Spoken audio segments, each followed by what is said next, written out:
नदीम साहब साबिक़ा ज़िला सदर मजलिस, आदिल साहब PSCS चेयरमैन, गालिब साहब, महफूज साहब, सज्जाद साहब, सरफराज संबुल साहब, एहसान साहब और हैदराबाद के रुकन असम्बली मोहतरम जनाब मुबीन साहब और मेरे तमाम मजलिस से रुफ़क़ा, मेरे अजीज़ दोस्तों और बुज़ुर्गों, इज़्ज़तदार माँ और बहनों, नौजवानों, मैं आप तमाम का दिल की गहराइयों से शुक्रिया अदा करता हूं कि आप आज गुलाम सरवर साहब के इस इंतखाबी जलसे में आपने शिरकत की और मौसम नासाजगार होने के बावजूद भी और जिस मुकाम पर ये जलसा हो रहा है और ऐसे मुकाम पर आप तमाम लोग यहाँ पर हज़ारों की तादाद में आए हैं, मुझे यकीनन ये कहना पड़ेगा कि इतनी बड़ी तादाद में आप लोगों का यहाँ पर जमा होना इस बात का पैगाम देता है कि इंशाअल्लाह ताला अब की बार भी इंशाअल्लाह बैसी से मजलिस इत्तेहादुल मुस्लिमीन का पतंग छाप का उम्मीदवार कामयाब होगा और विधायक बनेगा। और हम ये आपको बताने आए हैं, आपका शुक्रिया भी अदा करने आए हैं कि 5 साल पहले आपने मजलिस के उम्मीदवार को कामयाब किया था। ये बड़े अफसोस की बात है कि तेजस्वी यादव ने मजलिस के 4 विधायक को खरीद लिया, उनको हमसे तोड़ लिया और मुझे बड़ी तकलीफ के साथ कहना पड़ता है कि रुकनुद्दीन साहब ने हमको छोड़कर बैसी की आवाम के जज्बात को चिकनाचूर करके वो तेजस्वी यादव के पास चले गए। मैं रुकनुद्दीन साहब को कहना चाहूंगा कि मेरा दिल आपके लिए साफ है, मगर बताओ आपको क्या हासिल हुआ। जो आज जनता में कहता है तेजस्वी कि उम्र का कच्चा हूं मगर जबान का पक्का हूं, रुकनुद्दीन वो तुम्हारे सामने एक झूठा बना और तुमको इस्तेमाल करके कहीं का नहीं रखा। रुकनुद्दीन साहब आप जान लो इस बात को कि तेजस्वी को दुश्मनी आपसे भी नहीं है, तेजस्वी और मोदी नीतीश कुमार को दुश्मनी सीमांचल की जनता से है और वो ये नहीं चाहते कि बैसी की आवाम यहाँ पर अपने वोट से अपने पसंद की एक लीडरशिप और क़यादत को बनाए। इसीलिए भाजपा हो या JDU हो, अज़ां हो रही का अज़ां हो रहा है, 1 मिनट रुक जाते हैं, 2 मिनट फिर तक हमारे कान में आ रहा है आवाज यार।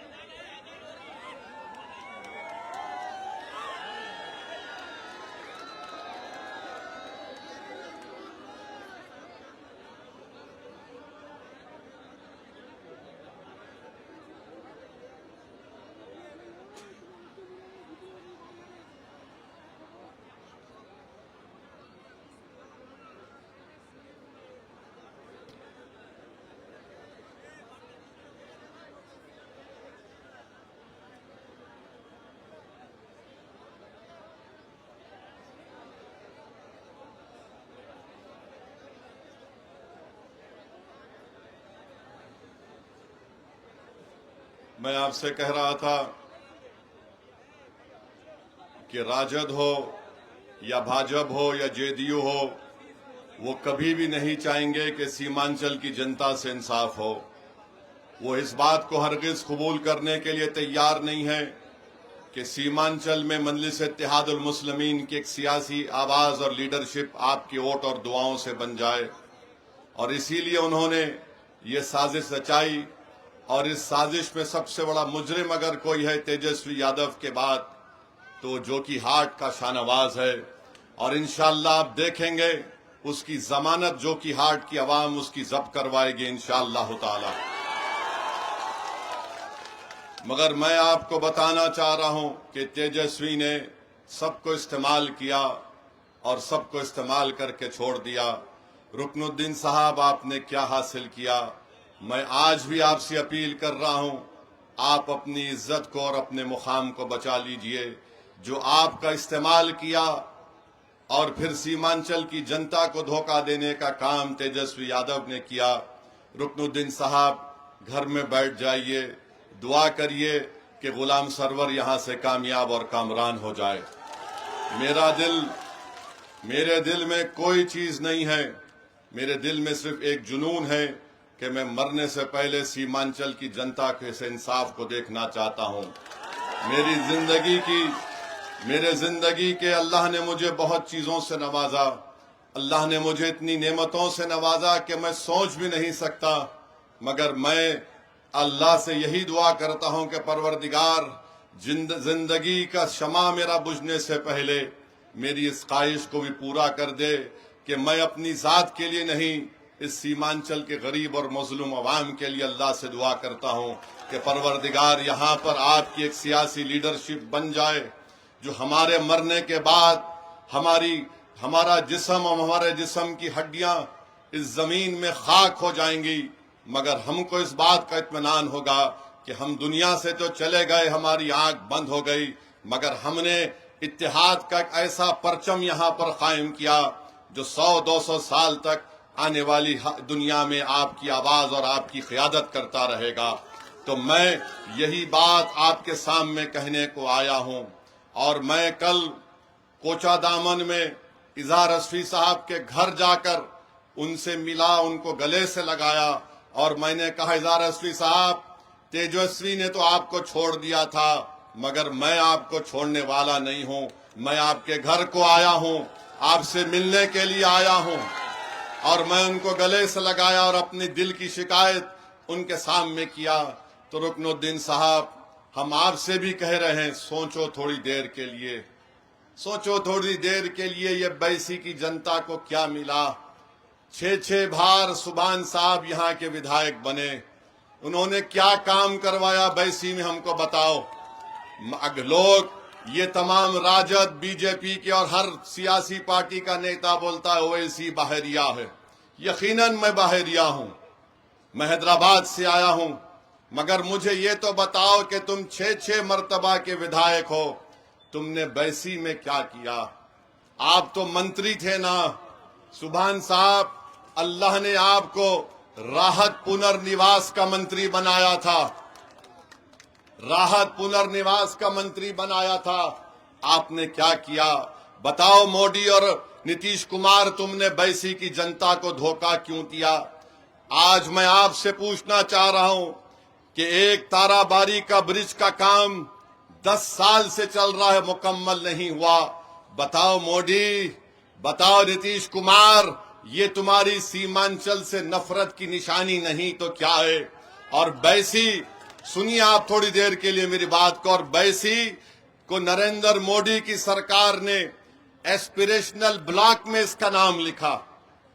जो एस्पिरेशनल ब्लॉक भारत के होते हैं, जो सबसे पसमानदा होते हैं, उसमें लिख तो लिया, मगर 10 साल से ब्रिज नहीं बन पा रहा है। अगर यही ब्रिज नीतीश कुमार के नालंदा जिला में शुरू होता और नहीं काम मुकम्मल होता तो नीतीश कुमार कितने गवर्नमेंट के ओहदेदारों को अब तक बरतरफ कर दिए होते। मगर सीमांचल की जनता को कश्ती में बैठकर उस नदी को पार करना पड़ता है। ये सीमांचल की जनता और बैसी की जनता को देखना है कि तुम्हारे जान की कीमत नहीं, नालंदा के रहने वाले इंसान को इंसान समझा जाता है, सीमांचल की सरजमीन पर बसने वालों को इंसान की नजर से नहीं देखा जाता। यही लड़ाई मंदलिस और ओवैसी है कि यहाँ पर इंसान बसते हैं, यहाँ पर इंसान बसते हैं। और आप जानते हैं मेरे अजीज दोस्तों और बुजुर्गों, हेलीकॉप्टर से मोदी भी उतरेगा, हेलीकॉप्टर से नीतीश भी उतरेगा, हेलीकॉप्टर से तेजस्वी भी उतरेगा। कहां पर उतरेगा? बैसी में एक स्कूल में उतरेगा, मगर स्कूल में बाउंड्री वॉल नहीं है, स्कूल में क्लासरूम नहीं है, स्कूल में टीचर नहीं है।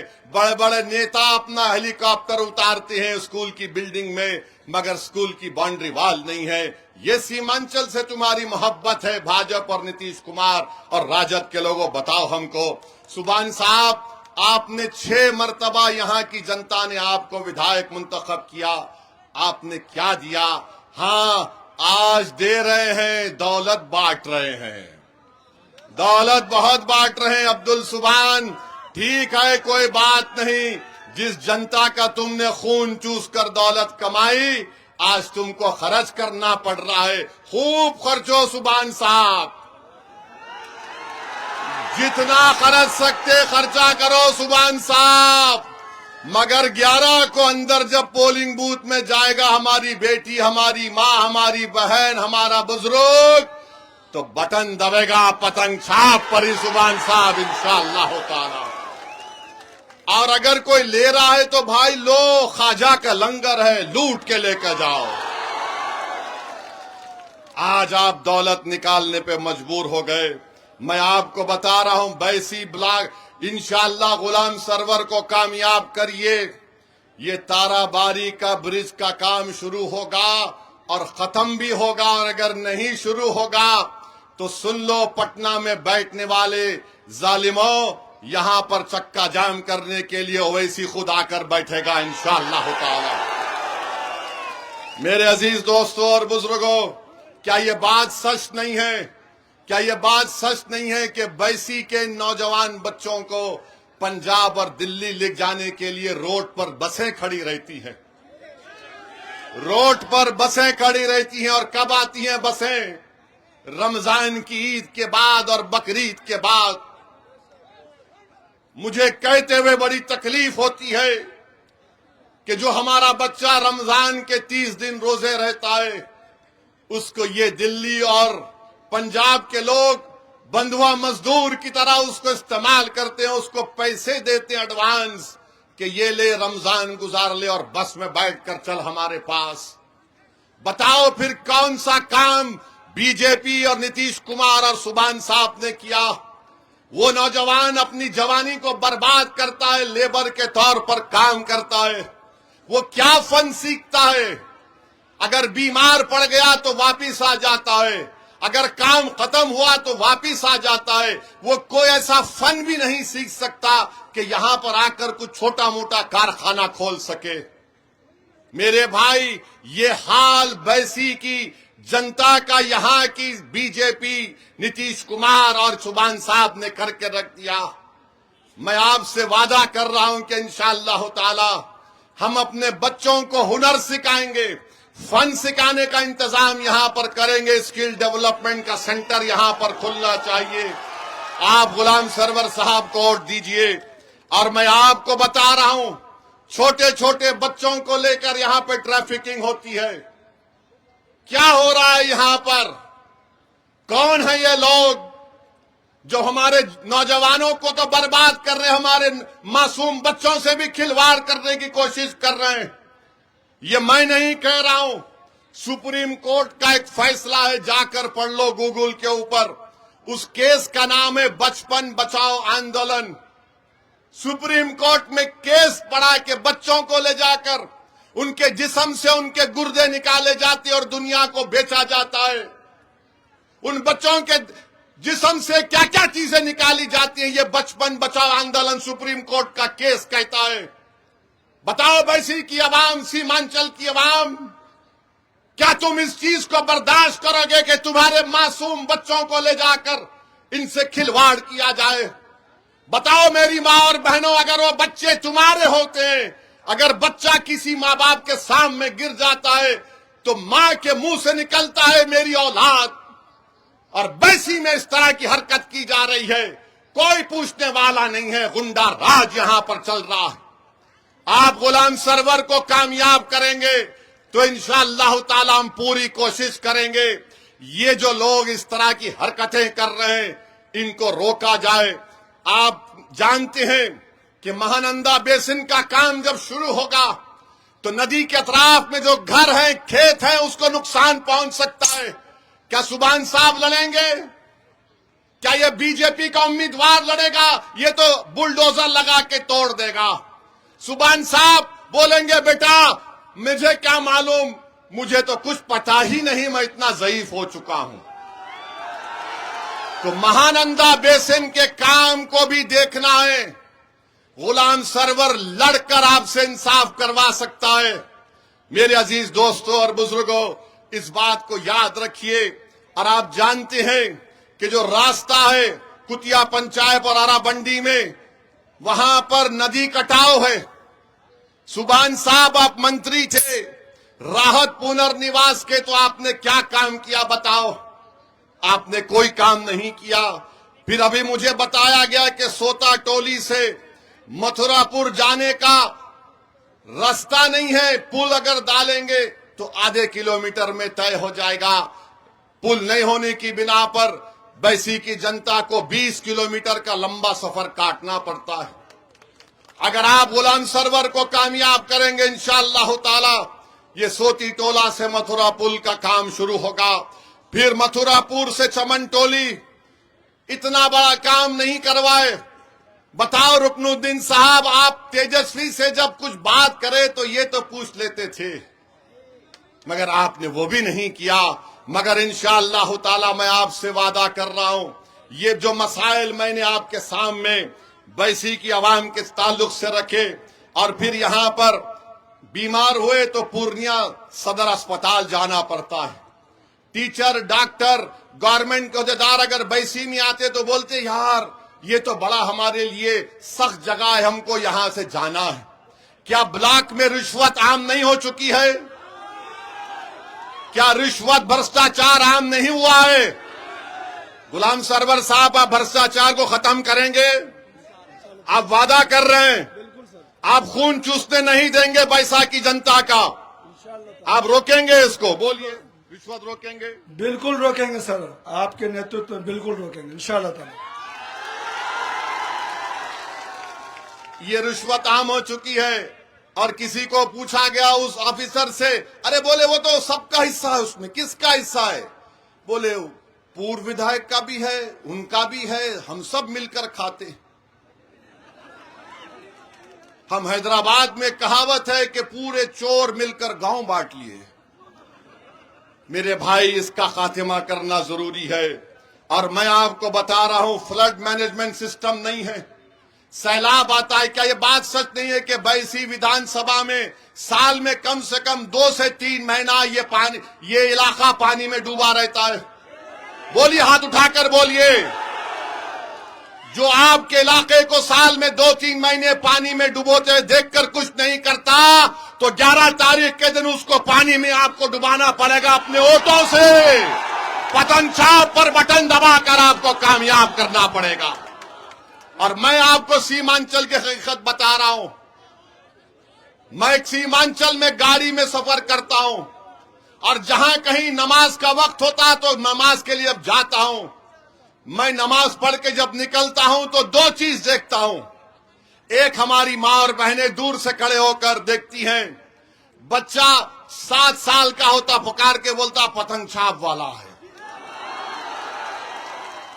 हमारे बुजुर्ग से मिलता हूं, मगर एक चीज मेरी आंखें देखने तरस जाती थी कि कहां यहां का नौजवान नजर नहीं आता। नौजवान चला जाता है, कभी पंजाब तो कभी दिल्ली तो कभी बंबई तो कभी हैदराबाद तो कभी अहमदाबाद तो कभी तमिलनाडु। मेरे भाई, कौन सी सरकार काम करना चाहती है? कोई नहीं। बड़े बड़े दावे करेंगे आकर, मोदी जी बताओ सीमांचल को आपने क्या जुल्म किया यहां पर नीतीश कुमार के साथ। और ऊपर से मोदी बोलता है घुसपैठिया सीमांचल में है। क्या घुसपैठिया बैसी में है? बताओ। क्या हम तमाम भारत के नागरिक नहीं है? क्या यहां पर कोई बांग्लादेशी, नेपाली है? एक है बांग्लादेशी, दिल्ली में मोदी की मुंह बोली बहन है, जो मोदी को भाई बोल दे, मोदी जी उसको बोलते हैं, सब भूल जाते हैं। एक बात भी, कॉलेज भी नहीं है हमारे बच्चे और बच्चों की तालीम को मुकम्मल करने के लिए। इंशाअल्लाह ताला उस डिग्री कॉलेज के क़याम के लिए हम पूरी कोशिश करेंगे। मेरे अजीज दोस्तों और बुजुर्गों, मैं आपसे अपील करने आया हूं कि नरेंद्र मोदी ने और नीतीश कुमार ने एक ऐसा काला कानून बनाया है जिससे हमारी मस्जिदों को खतरा है, दरगाहों को, खानखाहों को, ईदगाह की जमीन को खतरा है। एक काला कानून बनाया जो भारत के संविधान के खिलाफ है। आपने देखा कि असदुद्दीन ओवैसी ने लोकसभा में, अकेला मैं था, मैंने पूरे दलील के साथ संविधान के दलाइल देकर मैंने 128 पेज की रिपोर्ट दी। उस रिपोर्ट को उसमें शामिल करवाया कि ये तमाम वक्फ का कानून वक्फ को खत्म करके रख देगा। आप जानते हैं वक्फ का मालिक अल्लाह होता है, वक्फ का मालिक अल्लाह होता है, इंसान नहीं होता है। तो मोदी ने ऐसा कानून बनाया कि कल मस्जिदों को खत्म किया जाएगा, छीन लिया जाएगा, दरगाहों को छीन लिया जाएगा। और अगर कोई बीजेपी जेडीयू वाला बोलेगा ओवैसी गलत बोल रहा है, तो बोलो मुकाम बताओ, वक्त बताओ, मेरे साथ बहस कर लो। तुम 5 मिनट मेरे सामने बैठ नहीं सकोगे। आपको 11 तारीख को इस काले कानून के खिलाफ वोट देना है। आप देंगे ना इंशाअल्लाह ताला।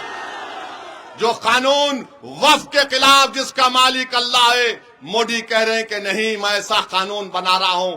मेरे अजीज दोस्तों और बुजुर्गों, दूसरी बात हम आपसे कहना चाहते हैं, दूसरी बात आपसे कहना चाहते हैं कि बिहार में यहां पर क्या नाम है बीजेपी के उम्मीदवार का? विनोद यादव। हाँ, जनाब यादव साहब। अरे यादव साहब बोले हैं भाई,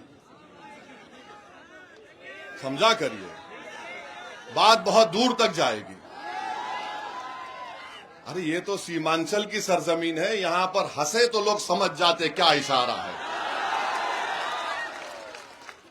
जनाब यादव साहब, ये बताइए कि आप नीतीश कुमार के साथ मोदी और नीतीश कुमार बैठकर चाय पी रहे हैं, तो फिर 2015 से 2023 तक 26,375 लोगों का बिहार में कत्ल हुआ है, मर्डर हुआ है।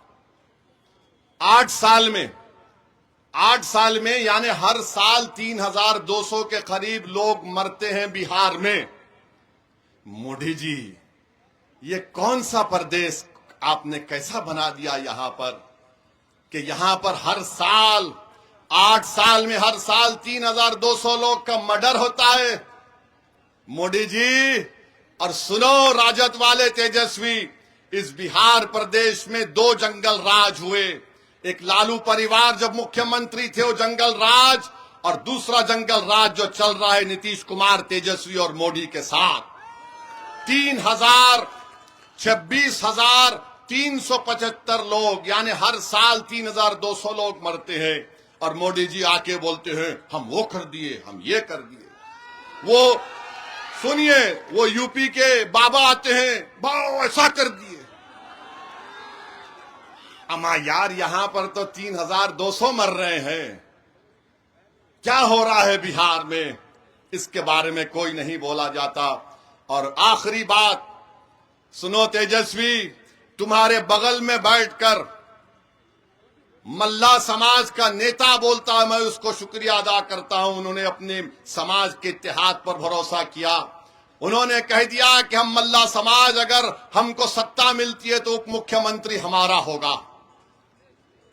3% है मल्ला समाज, और बीजेपी ने भी टिकट दिया समाज के नाम पर, तेजस्वी ने टिकट दिया समाज के नाम पर, नीतीश कुमार ने टिकट दिया समाज के नाम पर। पूरी लिस्ट है मेरे पास, कितना समाज को कितना टिकट दिया। हम आपसे पूछना चाहते हैं, जो 17% अल्पसंख्यक समाज है, अगर 3.5% समाज का बेटा बोल रहा है कि अब की बार मल्ला का बेटा उप मुख्यमंत्री होगा, तो बताओ वैसी की जनता, क्या गुलाम सरवर बिहार का मुख्यमंत्री नहीं हो सकता?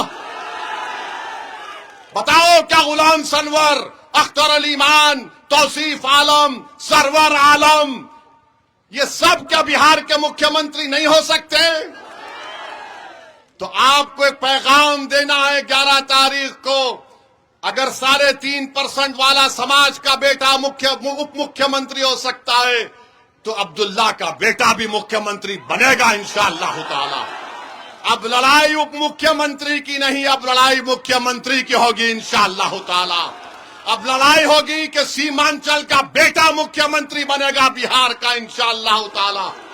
तुम मेरी बात को जज्बात में लाने के लिए नहीं समझना, अरे तुम अपने हौसलों को बुलंद करो, तुम ख्वाब देखना शुरू करो, और नेक नियति से 11 तारीख के दिन अपना एक अकाउंट पतंग छाप पर लगाओ। अरे अल्लाह इज्जतों को इससे नवाजने वाला है, अल्लाह मुकाम देने वाला है। हम कोशिश करेंगे इंशाअल्लाह ताला। मेरे अजीज दोस्तों और बुजुर्गों, 17%, 14%, 3.5%, ये फैसला आपको 11 तारीख के दिन करना है। और अजीज दोस्तों और बुजुर्गों, मंजलिस को वोट देना इसलिए जरूरी है कि इससे अख्तरुल ईमान के हाथ मजबूत होंगे हमारे अध्यक्ष के। मंजलिस को वोट देंगे तो सीमांचल से अंधेरा छटेगा, नाइंसाफी खत्म होगी। मंजलिस को वोट देंगे तो बैसी और सीमांचल में ये जो नदी कटाव का मामला है, ये जो पानी आकर 2-2, 3-3 महीने इस इलाके को रोक लेता है, ये काम शुरू होगा। हम आपसे अपील कर रहे हैं कि असदुद्दीन ओवैसी को भी वोट दीजिए, ताकि ये आपका दीवाना है और रहेगा। मैं जब तक जिंदा अल्लाह मुझे रखेगा, मेरी दीवानगी यही है कि भारत के अल्पसंख्यक समाज की एक सियासी क़यादत बने। मेरी दीवानगी यह है कि सीमांचल की जनता को इंसाफ मिले, यहाँ के नौजवानों के चेहरों पर मुस्कुराहट आ जाए, यहाँ के बच्चों को स्कूल मिले, यहाँ की मां और बहनों को अस्पताल मिले, यहाँ के किसानों को उनकी खरीदी का माने उनकी फसल का पूरा कीमत मिले, यहाँ पर नदी कटाव का काम शुरू हो जाए, नदी के एम्बैंकमेंट का काम। तो मेरे अजीज दोस्तों और बुजुर्गों, 11 तारीख को वोट इसलिए भी देना है कि तेजस्वी ने आपको धोखा दिया, जिसको आपने बड़ी वोटों से कामयाब किया था। 11 तारीख को तेजस्वी को बताना है कि तुमने रुकनुद्दीन को तो ले लिया, मगर हमने असदुद्दीन को नहीं छोड़ा। तुमको बताना है 11 तारीख के दिन तुमने तो रुकनुद्दीन को क्या बोलकर ले लिया, मगर असदुद्दीन कभी किसी के सामने झुकने वाला है ना बिकने वाला है, सिवाय अल्लाह के लिए।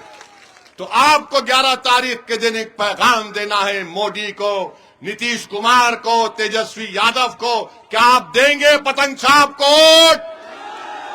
अब के बार 1 लाख पार होगा, अब के बार 1 लाख पार होगा। हमारा इत्तेहाद जिंदाबाद, बैसी की जनता जिंदाबाद। मेरे अजीज दोस्तों और बुजुर्गों, आपका बहुत बहुत शुक्रिया। आज हेलीकॉप्टर नहीं उड़ा तो गाड़ी से तेज चलाकर हम यहां पर आए। यहां से हमको अमूर को जाना है।